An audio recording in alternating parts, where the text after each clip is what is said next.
ഹരേ കൃഷ്ണ. എല്ലാവർക്കും മാധവത്തിലേക്ക് സ്വാഗതം. ഏകാദശി വരുന്നു. വളരെ വളരെ പ്രാധാന്യമുള്ള വളരെ പുണ്യകരമായ ഏകാദശിയാണ് ഇത്തവണ വരാൻ പോകുന്നത്. അതിന് കാരണം ചതുർമാസത്തിലെ ഏകാദശിയാണ്. അതുപോലെ ദേവശയനി ഏകാദശിക്ക് ശേഷം വരുന്ന ഏകാദശിയാണ്. ദേവശയനി ഏകാദശിയുടെ പ്രത്യേകത, അതിൻ്റെ പുണ്യം ഒക്കെ നമ്മൾ കഴിഞ്ഞ ഏകാദശി എടുക്കുന്ന സമയത്ത് പറഞ്ഞിരുന്നു. ഏകാദശി എടുത്ത എല്ലാവർക്കും അതിൻ്റെ പുണ്യം ലഭിച്ചു കഴിയുകയും ചെയ്തു. അപ്പോൾ അതിനുശേഷം വരുന്ന ഏറ്റവും പുണ്യകരമായ ഏകാദശിയാണ് ഈ ഏകാദശിക്ക് പറയുന്ന പേര് കാമിക ഏകാദശി.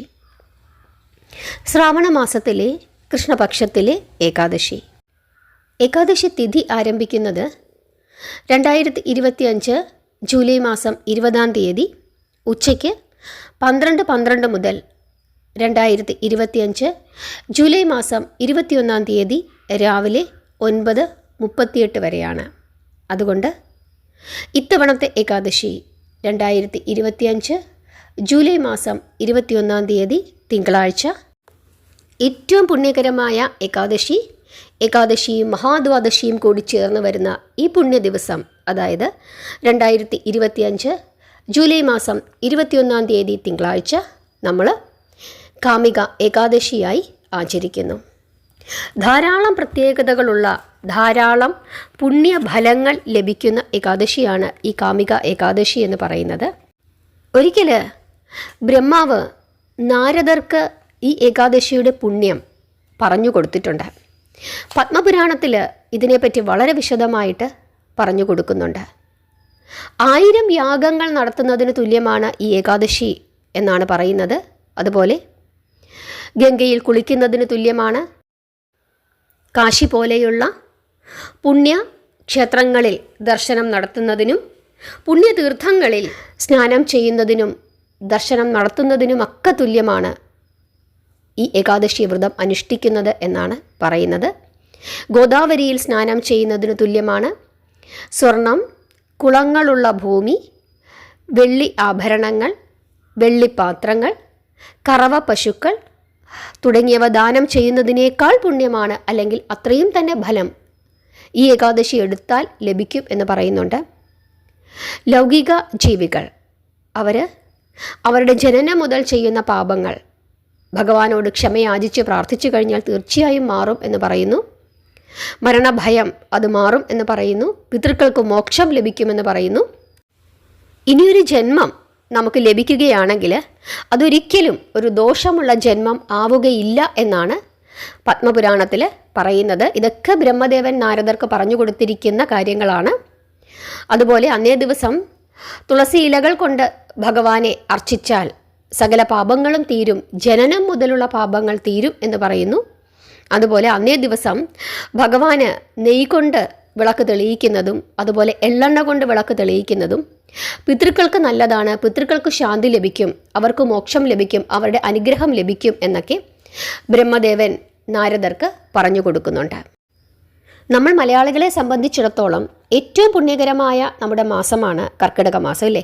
ആ കർക്കിടക മാസത്തിൽ നമ്മൾ ധാരാളം നല്ല പ്രവർത്തികൾ ചെയ്യാറുണ്ട്. പിതൃക്കൾക്ക് ബലിയിടാറുണ്ട്. രാമായണ മാസമായി ആചരിക്കുന്നു. നല്ല കാര്യങ്ങളൊക്കെ ചെയ്യുന്നു. മത്സ്യമാംസാദികൾ, അതുപോലെ മദ്യം മുതലായ കാര്യങ്ങളൊക്കെ ഉപേക്ഷിച്ചിട്ട് ഈശ്വര ഭജനമായി നമ്മൾ കഴിഞ്ഞുകൂടുന്നു. നമ്മുടെ ആഹാരകാര്യത്തിലൊക്കെ നമ്മൾ മിതത്വം പാലിക്കുന്നു. ഇങ്ങനെ ധാരാളം കാര്യങ്ങൾ അനുഷ്ഠിച്ചുകൊണ്ട് ഈശ്വര പ്രാർത്ഥനയ്ക്കായി നമ്മൾ മാറ്റിവെക്കുന്ന ഒരു മാസമാണ് കർക്കിടക മാസം. ഈ കർക്കിടക മാസത്തിൽ ഇങ്ങനെയൊരു ഏകാദശി കൂടി വന്നിരിക്കുന്നത് കൊണ്ട് ഏറ്റവും പുണ്യകരമാണ് ഈ ഏകാദശി എന്ന് നിങ്ങൾ ഓർത്തുകൊള്ളുക. പത്മപുരാണത്തിൽ ഈ ഏകാദശിയെപ്പറ്റി ഇങ്ങനെ വളരെ വിശദമായിട്ട് തന്നെ പറഞ്ഞു തന്നിട്ടുണ്ട്. അപ്പോൾ എത്രത്തോളം പുണ്യകരമാണ് എന്നുള്ള കാര്യം നമ്മൾ ഓർക്കുക. കാരണം അറിഞ്ഞും അറിയാതെയും നമ്മൾ ധാരാളം പാപങ്ങൾ ചെയ്യാറുണ്ട്, വാക്കുകൊണ്ടും നോക്കുകൊണ്ടും കണ്ണുകൊണ്ടും ഒക്കെ തന്നെ. അപ്പോൾ ആ പാപങ്ങളൊക്കെ മാറുന്നതിനായിട്ട് ഏകാദശി വ്രതം അനുഷ്ഠിക്കുന്നത് വളരെ ഉത്തമമാണ് എന്ന് പറയുന്നു. ഏകാദശി ദിവസം നമ്മൾ കുളിച്ച്, രാവിലെ തന്നെ കുളിച്ച്, അതിൻ്റെ തലേ ദിവസം നമ്മൾ എങ്ങനെയാണ് ഒരിക്കലുണ്ട് ഏകാദശി വ്രതത്തിനായിട്ട് തയ്യാറെടുക്കും. ഏകാദശി ദിവസം അതിരാവിലെ നമ്മൾ കുളിച്ച് ഭഗവാന് വിളക്ക് തെളിയിച്ച് നമ്മുടെ സകല പാപങ്ങളും മാറണം, ക്ഷമിക്കണം, സർവേശ്വരൻ നമ്മളെ അനുഗ്രഹിക്കണം, ഇനി അങ്ങനെയുള്ള പാപങ്ങളൊന്നും ചെയ്യാനുള്ള ഒരു തോന്നൽ പോലും നമുക്ക് ഉണ്ടാകല്ലേ എന്ന് ഭഗവാനോട് ക്ഷമയാചിച്ച് പ്രാർത്ഥിക്കണം എന്നാണ് പറയുന്നത്. ഭഗവാന് എള്ളെണ്ണ കൊണ്ടോ നെയ്യ് കൊണ്ടോ വിളക്ക് തെളിയിക്കുന്നത് അങ്ങേയറ്റം ഉത്തമമാണ് എന്ന് പറയുന്നു. അതിനുശേഷം ഏകാദശി ദിവസമായതുകൊണ്ട് 5 തിരിയിട്ട് വിളക്ക് തെളിയിക്കാൻ സാധിക്കുന്നെങ്കിൽ അത് ഏറ്റവും ഉത്തമമാണ്. ഭഗവാനെ പ്രാർത്ഥിക്കുക, ഭഗവാനെ തുളസിയിലകൾ കൊണ്ട് അർച്ചന ചെയ്യുക, നമുക്കറിയാവുന്ന നാമങ്ങളൊക്കെ ഭഗവാന് സമർപ്പിക്കുക, ഭഗവാന് നൈവേദ്യങ്ങൾ സമർപ്പിക്കുക. അത് രാവിലെ എഴുന്നേറ്റ് നിങ്ങൾക്ക് പായസമോ അങ്ങനെയുള്ള കാര്യങ്ങളൊന്നും ഉണ്ടാക്കാൻ സാധിക്കുന്നില്ലെങ്കിൽ ഭഗവാന് പഴങ്ങൾ അത് സമർപ്പിക്കുക. അത് നിങ്ങൾക്ക് ഏകാദശി ഭക്ഷണമായി ഉപയോഗിക്കുകയും ചെയ്യാം. ഭഗവാന് ധൂപങ്ങൾ സമർപ്പിക്കുക, അതായത് ചന്ദനത്തിരി, അതല്ലെങ്കിൽ നമ്മൾ ഈ സാമ്പ്രാണി പോലെ ഇങ്ങനെ മണം വരുന്ന പുകയുള്ള സാധനങ്ങളുണ്ടല്ലോ, അങ്ങനെയുള്ള അതൊക്കെ ഭഗവാന് സമർപ്പിക്കുക. ഭഗവാന് നൈവേദ്യങ്ങൾ സമർപ്പിക്കുക, ഭഗവാനെ ഒരുക്കുക, അലങ്കരിക്കുക, ഇതൊക്കെ പുഷ്പങ്ങൾ സമർപ്പിക്കുക, തുളസിയിലകൾ സമർപ്പിക്കുക. അങ്ങനെ നമ്മളെക്കൊണ്ട് എന്തൊക്കെ സാധിക്കുമോ അതെല്ലാം വളരെ ഭക്തിയോടുകൂടി ഭഗവാന് സമർപ്പിക്കുക എന്നുള്ളതാണ് പ്രധാനമായും നമ്മൾ ഓർക്കേണ്ടത്. അങ്ങനെ ഏകാദശി ദിവസം നമ്മൾ തുടങ്ങുന്നു. ഉപവസിക്കുന്ന ആളുകൾക്ക് ഉപവസിക്കാം. അതല്ല, ഏകാദശി വ്രതഭക്ഷണമാണ് നിങ്ങൾ കഴിക്കാൻ ഉദ്ദേശിക്കുന്നതെങ്കിൽ അങ്ങനെ നിങ്ങൾക്ക് ചെയ്യാം. ചിലർ പാലും പഴങ്ങളും മാത്രം കഴിക്കും, ചിലർ രാവിലെ പാലും പഴങ്ങളും കഴിക്കും, ഉച്ചയ്ക്ക് ഏകാദശി പുഴുക്ക് പോലെയുള്ള സാധനങ്ങൾ കഴിക്കും, സന്ധ്യയ്ക്ക് മുമ്പ് പഴമോ അങ്ങനെ എന്തെങ്കിലും കഴിച്ച് നിർത്താറുണ്ട്. ചിലർ 3 നേരവും പഴവർഗ്ഗങ്ങൾ കഴിക്കും, ചിലർ 1 നേരം മാത്രം പഴവർഗ്ഗങ്ങൾ കഴിക്കും, ബാക്കി 2 നേരവും വെള്ളം എന്തെങ്കിലും കുടിക്കും. അങ്ങനെ നമ്മുടെ ആരോഗ്യസ്ഥിതിക്ക്, നമ്മുടെ രോഗാവസ്ഥ, നമ്മുടെ സാഹചര്യം ഇതെല്ലാം നോക്കിയിട്ട് നിങ്ങൾ എങ്ങനെയാണോ ഭഗവാന് വ്രതമെടുത്ത് സമർപ്പിക്കുന്നത് അതനുസരിച്ചിട്ട് ചെയ്യുക. കഴിക്കാൻ പറ്റുന്ന ആഹാരങ്ങൾ എന്തൊക്കെയാണ് എന്ന് നിങ്ങൾക്കറിയാം. എങ്കിലും ആദ്യമായി കേൾക്കുന്ന ആരെങ്കിലും ഉണ്ടെങ്കിൽ അവർക്ക് വേണ്ടി ഒന്ന് പറഞ്ഞേക്കാം. ഒരു തരത്തിലുള്ള ധാന്യവർഗ്ഗങ്ങളും നമ്മൾ ഏകാദശി ദിവസങ്ങളിൽ ഉപയോഗിക്കാറില്ല. അതായത് അരി, ഗോതമ്പ്, റാഗി, തിന, ബാർലി, ഓട്സ് ഇങ്ങനെയുള്ള യാതൊരു ധാന്യങ്ങളും നമ്മൾ ഉപയോഗിക്കാറില്ല. പരിപ്പ്, കടല, ചെറുപയർ ഇങ്ങനെ ഒന്നും ഉപയോഗിക്കാറില്ല. ഉപയോഗിക്കാൻ പറ്റുന്ന സാധനങ്ങൾ പച്ചക്കറികൾ, മണ്ണിനടിയിൽ വളരുന്ന പച്ചക്കറികൾ, അതല്ലാതെ സാധാരണ പച്ചക്കറികൾ, ഇതൊക്കെ ഉപയോഗിക്കാം. പാലും പാൽവർഗ്ഗങ്ങളും ഉപയോഗിക്കാം. അതായത് പാല്, മോര്, തൈര്, വെണ്ണ, നെയ്യ്, പനീർ ഇതൊക്കെ ഉപയോഗിക്കാം. നിലക്കടല ഉപയോഗിക്കാം, അതായത് കപ്പലണ്ടി, അത് ഉപയോഗിക്കാം. പിന്നെ സാബുദന, ചൗവരി, അത് ഉപയോഗിക്കാം. ചൗവരി പാലിൽ കാച്ചിയിട്ട് പഞ്ചസാരയും ഒക്കെ ചേർത്ത് അതൊരു പായസം പോലെ അത് നിങ്ങൾക്ക് ഭഗവാന് സമർപ്പിക്കുകയും ചെയ്യാം. നിങ്ങൾക്ക് ഒരു നേരത്തെ ആഹാരമായിട്ട് ഉപയോഗിക്കുകയും ചെയ്യാം. വേറൊരു കാര്യം പ്രധാനമായിട്ടും ശ്രദ്ധിക്കേണ്ടുന്നത്, നമ്മൾ എന്ത് കഴിച്ചാലും അത് സർവേശ്വരന് സമർപ്പിച്ചിട്ട് പ്രസാദമായിട്ട് നിങ്ങൾ സ്വീകരിക്കണം എന്നുള്ളതാണ് പ്രധാനമായും ശ്രദ്ധിക്കാനുള്ളത്. ഇനി ചായയുടെ കാര്യം പലരും ചോദിക്കുന്നുണ്ട്. ചിലർക്ക് ചായ കുടിച്ചില്ലെങ്കിൽ തലവേദന എടുക്കും. അങ്ങനെയുള്ളവർ ചായയുടെ അളവ് ക്രമപ്പെടുത്തുക. രാവിലെ ഒരു ചായ, വൈകുന്നേരം ഒരു ചായ, ആ രീതിയിൽ നിങ്ങൾ കുടിച്ചോളൂ. അതല്ലാതെ ഒരുപാട് ചായ അന്നേ ദിവസം കുടിക്കാനായിട്ട് നോക്കണ്ട. ചായയുടെ അളവ് കുറച്ചോളൂ, അതാണ് ഏറ്റവും ഉത്തമം.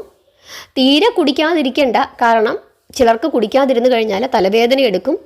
അങ്ങനെയുള്ളപ്പോൾ അവർക്ക് ആ വ്രതം സന്തോഷത്തോടു കൂടി എടുത്ത് പൂർത്തിയാക്കാനായിട്ട് സാധിക്കുകയില്ല. ചിലർക്ക് ഗ്യാസിൻ്റെ അസുഖമൊക്കെ ഉണ്ട്. അങ്ങനെയുള്ളവർ ആഹാരം കഴിക്കണം. ആഹാരം കഴിക്കാതെ ഇരുന്ന് വ്രതം എടുക്കരുത്. പറ്റുന്ന ആഹാരങ്ങൾ, വ്രതം പറഞ്ഞിരിക്കുന്ന ആഹാരങ്ങൾ കഴിച്ച് നിങ്ങൾക്ക് വ്രതം എടുക്കാം. അതിൽ യാതൊരു തെറ്റുമില്ല. അതുകൊണ്ടാണ് പറ്റുന്ന ആഹാരങ്ങൾ പറഞ്ഞിരിക്കുന്നത്. പറ്റാത്ത ആഹാരമെന്ന് പ്രത്യേകം പറഞ്ഞിരിക്കുന്നതും ആഹാരം കഴിക്കാമെന്നുള്ളത് കൊണ്ടാണ്. അത് പ്രത്യേകമായി ഓർക്കുക. പിന്നെ ഏകാദശി ദിവസങ്ങളിൽ പകലുറക്കം പാടില്ല എന്നാണ് പറയുന്നത്. കൂടുതൽ സമയം ഭഗവാനെ പ്രാർത്ഥിച്ചുകൊണ്ടിരിക്കുക, അതാണ് പ്രധാനമായും ചെയ്യാനുള്ളത്. ഇനി ഏകാദശിയെ സംബന്ധിച്ചറിയാനുള്ളത് വ്രതകഥയും പാരണാസമയവുമാണ്. പാരണാസമയം ഓരോ സ്ഥലങ്ങളിലും വ്യത്യാസമുണ്ട്. നമ്മൾ സ്ഥിരമായി പറയുന്ന കുറച്ച് സ്ഥലങ്ങളുണ്ട്. ആ സ്ഥലങ്ങളിലെ പാരണാസമയം ഞാനിപ്പോൾ പറഞ്ഞു തരാം. പലരും ആവശ്യപ്പെട്ടതനുസരിച്ചിട്ടാണ് ഈ സ്ഥലങ്ങളൊക്കെ നമ്മൾ ഉൾപ്പെടുത്തിയത്. ഇപ്പോൾ ഞാൻ പറയുന്ന സ്ഥലങ്ങളിലെ പാരണാസമയം അല്ലാതെ മറ്റേതെങ്കിലും സ്ഥലത്തെ പാരണാസമയം നിങ്ങൾക്കറിയണമെങ്കിൽ നിങ്ങൾ കമൻ്റ് ഇട്ട് ചോദിച്ചോളൂ. കമൻറ്റിന് ഞാൻ മറുപടി നൽകാം. അടുത്ത ഏകാദശി മുതൽ ആ സ്ഥലം കൂടി ഞാൻ വീഡിയോയിൽ ഉൾപ്പെടുത്തുകയും ചെയ്യാം. ഈ പാരണാസമയങ്ങളെല്ലാം പറഞ്ഞതിനു ശേഷം അതിനുശേഷം ഞാൻ വ്രതകഥ അത് നിങ്ങൾക്ക് പറഞ്ഞു തരാം. അതുപോലെ ഹരിവാസര സമയവും പറഞ്ഞു തരാം. അതുകൊണ്ട് ക്ഷമയോടുകൂടി ഇരുന്ന് കേൾക്കണം. കാരണം വ്രതകഥ നമ്മൾ ഏകാദശി പാരണ വീടുന്ന സമയത്ത് അത് വായിക്കണം എന്നാണ് പറയുന്നത്. ഏകാദശി ദിവസവും വ്രതകഥ കേൾക്കുകയും പറയുകയും ചെയ്യണം. പാരണാ സമയത്തും ഈ വ്രതകഥ നമ്മൾ പറഞ്ഞ് ഭഗവാന് നമ്മുടെ വ്രതം സമർപ്പിക്കണം എന്നാണ് പറയുന്നത്. പാരണാ സമയം എന്താണെന്ന് എല്ലാവർക്കും അറിയാമല്ലോ. അതായത് നമ്മുടെ വ്രതം അവസാനിപ്പിക്കുന്ന ആ ഒരു സമയത്തെയാണ് പാരണാ സമയം എന്ന് പറയുന്നത്. ആ സമയത്ത് അതായത് ഇപ്പോൾ 6 മണി മുതൽ 8 മണി വരെയാണ് അങ്ങനെയാണ് പറയുന്നതെങ്കിൽ 6-നും 8-നും ഇടയ്ക്കുള്ള സമയം 6 മണി മുതൽ 8 മണി വരെയുള്ള സമയത്ത് നിങ്ങൾക്ക് ഒന്നുകിൽ ക്ഷേത്രത്തിൽ പോയി തീർത്ഥം സേവിച്ച് വ്രതം അവസാനിപ്പിക്കാം. അതല്ലെങ്കിൽ വീട്ടിലാണെങ്കിൽ ഭഗവാന് വിളക്ക് തെളിയിച്ച് നാമം ജപിച്ച് ഭഗവാന് വ്രതം സമർപ്പിക്കാം. അതിനുശേഷം എന്തെങ്കിലും നമ്മൾ നൈവേദ്യം ഭഗവാന് സമർപ്പിച്ചിട്ടുണ്ടെങ്കിൽ അത് പ്രസാദമായി സ്വീകരിക്കുകയും തീർത്ഥം കുടിക്കുകയും ആ പ്രസാദം നമ്മുടെ വീട്ടിലുള്ള എല്ലാവർക്കും കൊടുക്കുകയും ചെയ്യാം. മറ്റൊരു കാര്യം ശ്രദ്ധിക്കാനുള്ളത്, പാരണ വീടിക്കഴിഞ്ഞാൽ നിങ്ങൾ കഴിഞ്ഞ 2 ദിവസമായിട്ട് നോൺ വെജ് ഒന്നും ഉപയോഗിക്കാതിരിക്കുന്ന ആളുകളായിരിക്കും. പാരണ വീടിക്കഴിഞ്ഞാൽ അന്നേ ദിവസം കൂടി നോൺ വെജ് ഒന്ന് ഒഴിവാക്കിയാൽ അത് ഏറ്റവും ഉത്തമമാണ്. എങ്കിൽ മാത്രമേ നമ്മുടെ നമ്മൾ ഏകാദശിയൊക്കെ എടുത്ത ആ ഒരു പുണ്യമുണ്ടല്ലോ, നമ്മുടെ ശരീരത്തിനും മനസ്സിനും ഒക്കെ ഒരു കുളിർമ, അത് കുറച്ച് സമയം കൂടി ഒന്ന് നിലനിന്നോട്ടെ. പെട്ടെന്ന് മാംസാഹാരം കഴിച്ച് അതിനെ ഒന്ന് ലഘൂകരിക്കാനായിട്ട് ശ്രമിക്കേണ്ട. അതുകൊണ്ട് ആ 3 ദിവസവും ഒന്ന് സസ്യാഹാരം ശീലിച്ചിരുന്നു കഴിഞ്ഞാൽ അത് ഏറ്റവും ഉത്തമമാണ്. ആ കാര്യം കൂടി ഒന്ന് അറിഞ്ഞുകൊള്ളുക. അതുപോലെ രാമായണ മാസം തുടങ്ങി നമ്മൾ ഇന്നലെ മുതൽ രാമായണത്തിലെ കഥകൾ പറഞ്ഞു തുടങ്ങിയിട്ടുണ്ട്. ഇന്നലെ മുതലല്ല ശരിക്കും പറഞ്ഞു തുടങ്ങിയത്, 2 ദിവസം മുമ്പ് മുതലേ നമ്മൾ സൂര്യവംശം അതുമുതൽ പറയുന്നുണ്ട്. നിങ്ങൾ അതെല്ലാം കേൾക്കണം. ഓരോ ദിവസത്തെയും രാമായണ ഭാഗങ്ങളൊക്കെ നിങ്ങൾ കേൾക്കണം. പ്രത്യേകമായൊരു ഫോൾഡറാക്കി ഇട്ടിട്ടുണ്ട് നമ്മുടെ ചാനലിൽ. രാമായണ മാസം രാമായണം 2025 അങ്ങനെയൊരു ഫോൾഡറാണ് പ്ലേലിസ്റ്റിൽ ഇട്ടിട്ടുണ്ട്. അതിനകത്ത് സൂര്യവംശം മുതലുള്ള കഥകൾ കൊടുത്തിട്ടുണ്ട്. എല്ലാ ദിവസവും നിങ്ങൾ രാമായണം കഥാരൂപത്തിൽ കേൾക്കണം. അത് വളരെ വളരെ ഉത്തമമാണ്. നമ്മുടെ മനസ്സിനും ശരീരത്തിനുമൊക്കെ ഏറ്റവും പുണ്യം നൽകുന്നതാണ് രാമായണ പാരായണവും അതുപോലെ തന്നെ രാമായണ കഥാ ശ്രവണവും. കഥാരൂപത്തിൽ പറയുമ്പോൾ നിങ്ങൾക്ക് കുറച്ചും കൂടി ഒന്ന് മനസ്സിലാകും എന്നതുകൊണ്ടാണ് അങ്ങനെ പറയുന്നത്. ഇനി നമുക്ക് പാരണാ സമയത്തിലേക്ക് കടക്കാം. കേരളത്തിൽ 21-ാം തീയതിയാണ് ഏകാദശി, 22-ാം തീയതിയാണ് പാരണ വീടേണ്ടത്. 22-ാം തീയതി രാവിലെ 6:12 മുതൽ 7:05 വരെ. തമിഴ്നാട്ടിൽ 22-ാം തീയതി 5:52 മുതൽ 7:05 വരെ. കർണാടക 6:08 മുതൽ 7:05 വരെ. തെലുങ്കാന 5:52 മുതൽ 7:05 വരെ. ആന്ധ്രാപ്രദേശ് 5:45 മുതൽ 7:05 വരെ. ഒറീസ 5:18 മുതൽ 7:05 വരെ. ഗോവ 6:14 മുതൽ 7:05 വരെ. മഹാരാഷ്ട്ര 6:12 മുതൽ 7:05 വരെ. മധ്യപ്രദേശ് 5:46 മുതൽ 7:05 വരെ. ഗുജറാത്ത് 6:16 മുതൽ 7:05 വരെ. ലക്നൗ ഉത്തർപ്രദേശ് 5:26 മുതൽ 7:05 വരെ. ഡൽഹി 5:37 മുതൽ 7:05 വരെ. ജാർഖണ്ഡ് 5:15 മുതൽ 7:05 വരെ. ഛത്തീസ്ഗഡ് 5:33 മുതൽ 7:05 വരെ. രാജസ്ഥാൻ 5:46 മുതൽ 7:05 വരെ. ഹരിയാന 5:34 മുതൽ 7:05 വരെ. പഞ്ചാബ് 5:40 മുതൽ 7:05 വരെ. കാശ്മീർ 5:38 മുതൽ 7:05 വരെ. ആസാം 4:44 മുതൽ 7:05 വരെ. ബീഹാർ 5:11 മുതൽ 7:05 വരെ. ആൻഡമാൻ നിക്കോബാർ ഐലൻഡ്സ് 5:04 മുതൽ 7:05 വരെ. ഹിമാചൽ പ്രദേശ് 5:32 മുതൽ 7:05 വരെ. വെസ്റ്റ് ബംഗാൾ 5:04 മുതൽ 7:05 വരെ. ദുബായിലും 21-ാം തീയതിയാണ് ഏകാദശി, 22-ാം തീയതി പാരണ വീടുക. ഇനി അങ്ങോട്ട് പറയുന്ന എല്ലാ സ്ഥലങ്ങളിലും അങ്ങനെ തന്നെയാണ്. വ്യത്യാസമുള്ളത് ഞാൻ അവസാനം പ്രത്യേകം പറയാം. ദുബായിൽ 22-ാം തീയതി രാവിലെ 5:42 മുതൽ 10:11 വരെ. അബുദാബി 5:46 മുതൽ 10:15 വരെ. ബഹ്റൈൻ 4:58 മുതൽ 9:29 വരെ. സൗദി അറേബ്യ 5:17 മുതൽ 9:45 വരെ. കുവൈറ്റ് 5:02 മുതൽ 9:37 വരെ. ദോഹ 4:56 മുതൽ 9:26 വരെ. ഷാർജ 5:41 മുതൽ 10:10 വരെ. ഒമാൻ 5:32 മുതൽ 5:35 വരെ. വളരെ കുറച്ച് സമയമേ ഉള്ളൂ. ഒമാൻ 5:32 മുതൽ 5:35 വരെ. യു കെ മാഞ്ചസ്റ്റർ 5:09 മുതൽ 10:33 വരെ, 22-ാം തീയതിയാണ്. അർമേനിയ 5:51 മുതൽ 10:42 വരെ.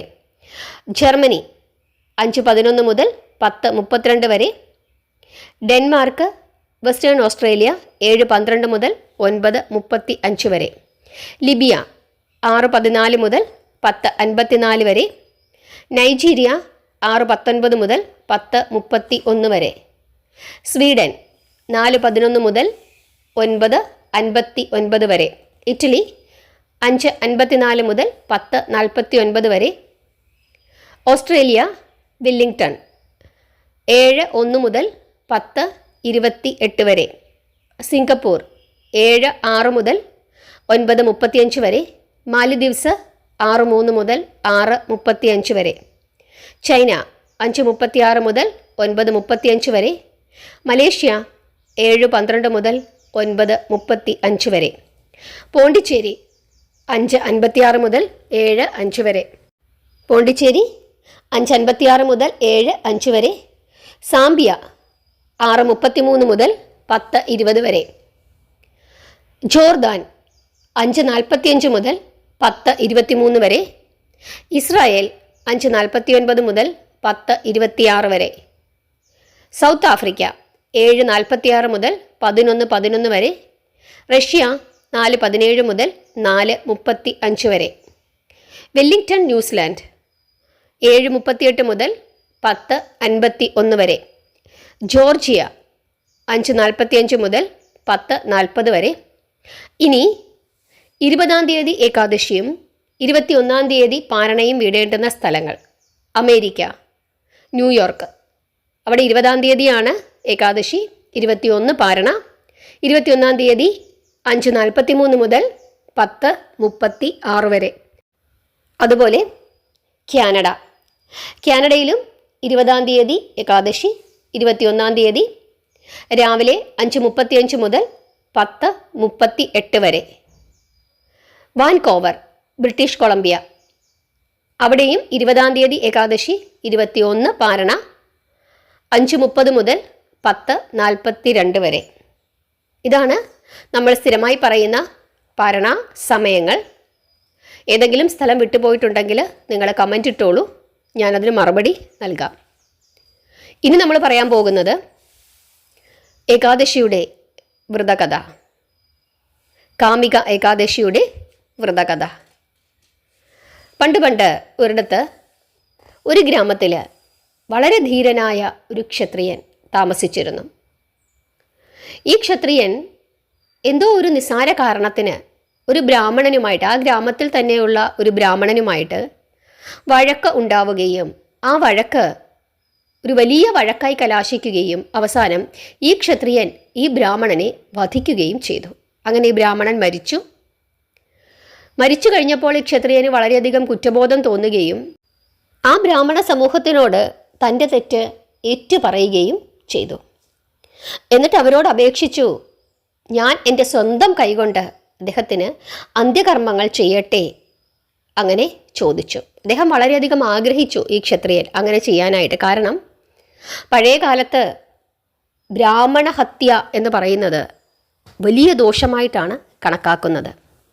ഇന്നത്തെ കാലഘട്ടത്തിൽ ബ്രാഹ്മണഹത്യ മാത്രമല്ല, മനുഷ്യനെ കൊല്ലുന്നത് തന്നെ വലിയ പാപമാണ്. പണ്ട് ഈ വർണ്ണാശ്രമമൊക്കെ ഉണ്ടായിരുന്ന സമയത്ത് ബ്രാഹ്മണനെ വധിക്കുന്നത് വലിയ ദോഷമാണ്, ബ്രഹ്മഹത്യാ പാപം അങ്ങനെ പറഞ്ഞിരുന്നു. അങ്ങനെ ഇദ്ദേഹം തൻ്റെ പാപം ഏറ്റുപറയുകയും അദ്ദേഹത്തിൻ്റെ അന്ത്യകർമ്മങ്ങൾ ചെയ്യാൻ ആഗ്രഹിക്കുകയും ചെയ്തു. പക്ഷേ ഈ ബ്രാഹ്മണ സമൂഹം അതിന് സമ്മതിച്ചില്ല. അവർ പറഞ്ഞു, ആദ്യം നിങ്ങൾ നിങ്ങളുടെ പാപം ഒഴുക്കിക്കളയുക, പാപമോചനം നേടുക, അതിനുശേഷം നിങ്ങൾ ഞങ്ങളുടെ വീട്ടിൽ വന്നിട്ട് ഞങ്ങളുടെ കൂടെ ഇരുന്ന് ഭക്ഷണം കഴിച്ചോളൂ എന്ന് പറഞ്ഞു. അങ്ങനെ എന്താണ് ഇതിനൊരു മാർഗം, എങ്ങനെയാണ് ഞാൻ ഈ പാപത്തിൽ നിന്നും മുക്തനാകുന്നത് എന്ന് അവരോട് തന്നെ ചോദിച്ചപ്പോൾ അവർ പറയുകയാണ്, ശ്രാവണ മാസത്തിലെ കൃഷ്ണപക്ഷത്തിലെ ഏകാദശി ദിവസം ഉപവസിക്കുക, രാത്രി മുഴുവനും ഉണർന്നിരിക്കുക, എന്നിട്ട് ഭഗവാനെ പ്രാർത്ഥിച്ചുകൊണ്ട് ഏകാദശി ഭഗവാന് സമർപ്പിച്ച് തൻ്റെ പാപങ്ങൾ പൊറുക്കണമെന്ന് ഭഗവാനോട് ക്ഷമയാചിക്കുക. അങ്ങനെ ചെയ്താൽ നിങ്ങളുടെ പാപങ്ങൾ പോകും എന്ന് ഈ ബ്രാഹ്മണ സമൂഹം ഈ ക്ഷത്രിയനോട് പറയുകയാണ്. അതനുസരിച്ചിട്ട് ഈ ക്ഷത്രിയൻ ശ്രാവണ മാസത്തിലെ കൃഷ്ണപക്ഷത്തിലെ ഈ കാമിക ഏകാദശി വ്രതം ഭക്തിയോടുകൂടി അനുഷ്ഠിച്ചു. രാത്രി ഉറങ്ങാതെ ഇരുന്ന് നാമം ജപിച്ചു എന്നാണ് പറയുന്നത്. കാരണം പാപഭാരം കൊണ്ട് ആ ക്ഷത്രിയൻ നീറുകയായിരുന്നു. അന്ന് രാത്രി അദ്ദേഹത്തിൻ്റെ സ്വപ്നത്തിൽ വൈകുണ്ഠപതിയായ ശ്രീഹരി ശ്രീധര രൂപത്തിൽ പ്രത്യക്ഷപ്പെട്ടു എന്നാണ് പറയുന്നത്. എന്നിട്ട് നിന്റെ പാപങ്ങൾ മുഴുവനും നശിച്ചിരിക്കുന്നു എന്ന് ഈ ക്ഷത്രിയനോട് ഭഗവാൻ പറയുകയും ചെയ്തു. പിറ്റേ ദിവസം പാരണയൊക്കെ വീടി ഇദ്ദേഹം ആ ബ്രാഹ്മണരുടെ അടുത്തേക്ക് ചെന്നു, ആ ബ്രാഹ്മണ സമൂഹത്തിൻ്റെ അടുത്തേക്ക് ചെന്നു. ബ്രാഹ്മണ സമൂഹം അത് അംഗീകരിച്ചു. ക്ഷത്രിയനെ പാപമുക്തനായി അവർ തീരുമാനിക്കുകയും അംഗീകരിക്കുകയും ചെയ്തു. അതിനുശേഷം അവരെല്ലാവരും കൂടി ഇരുന്ന് ഭക്ഷണം കഴിച്ചു എന്നാണ് പറയുന്നത്. ഇതാണ് കാമിക ഏകാദശിയുടെ വ്രതകഥ. ഏകാദശി ദിവസം ഈ വ്രതകഥ കേൾക്കുകയും ഈ വ്രതകഥ പറയുകയും ചെയ്താൽ മാത്രമേ ഏകാദശി പൂർണ്ണമാവുകയുള്ളൂ എന്നാണ് പറയുന്നത്. അതുപോലെ പാരണ വീടുന്ന സമയവും ഈ ഏകാദശി കഥ, വ്രതകഥ പറയണം എന്നാണ് പറയുന്നത്. നാമം ജപിക്കുന്ന കൂട്ടത്തിൽ ഈ കഥ പറഞ്ഞിട്ട് ഭഗവാനെ ശ്രീധര, എൻ്റെ പാപങ്ങളും ആ ക്ഷത്രിയൻ്റെ പാപങ്ങൾ പുറത്തതുപോലെ എൻ്റെ പാപങ്ങളും പൊറുക്കേണമേ എന്ന് ശ്രീഹരിയോട്, ശ്രീധരനോട് പ്രാർത്ഥിക്കണമെന്നാണ് പറയുന്നത്. അങ്ങനെ പ്രാർത്ഥിച്ചാൽ ഏറ്റവും പുണ്യകരമായ രീതിയിൽ സർവേശ്വരൻ നമ്മളെ അനുഗ്രഹിക്കും എന്നാണ് നമ്മുടെ വിശ്വാസം. ഇതാണ് ഏകാദശിയുടെ, കാമിക ഏകാദശിയുടെ വ്രതകഥ. ഇനി നമ്മൾ ശ്രദ്ധിക്കാനുള്ളത് ഹരിവാസര സമയം. ഹരിവാസര സമയം എന്ന് പറയുന്നത് ഏകാദശി ദിവസത്തിലെ ഏറ്റവും പുണ്യകരമായ സമയമാണ്.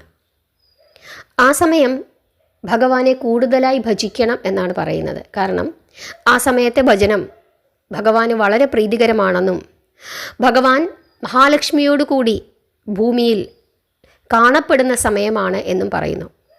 അദ്ദേഹം ഭൂമിയിലേക്ക് ഏകാദശി വ്രതം അനുഷ്ഠിക്കുന്ന ആളുകളെ കാണാനായി അദ്ദേഹം എത്തുന്ന ആ ഒരു മനോഹരമായ സമയമാണ്. ആ സമയത്ത് ഭഗവാനെ പ്രാർത്ഥിക്കുന്നത് വളരെ വളരെ ക്ഷേമകരമാണ് എന്നാണ് പറയുന്നത്. ഹരിവാസര സമയം എന്ന് പറയുന്നത് 21-ാം തീയതിയാണല്ലോ ഏകാദശി.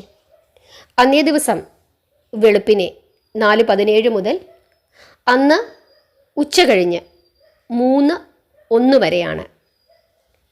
അതുകൊണ്ട് ഏകാദശി ദിവസം ഒരു 4 മണിക്കൊക്കെ എഴുന്നേറ്റ് വിളക്ക് തെളിയിച്ച് പ്രാർത്ഥിക്കാൻ സാധിക്കുന്നെങ്കിൽ അത് വളരെ വളരെ ഉത്തമമാണ് എന്ന് നിങ്ങൾ അറിഞ്ഞുകൊള്ളുക.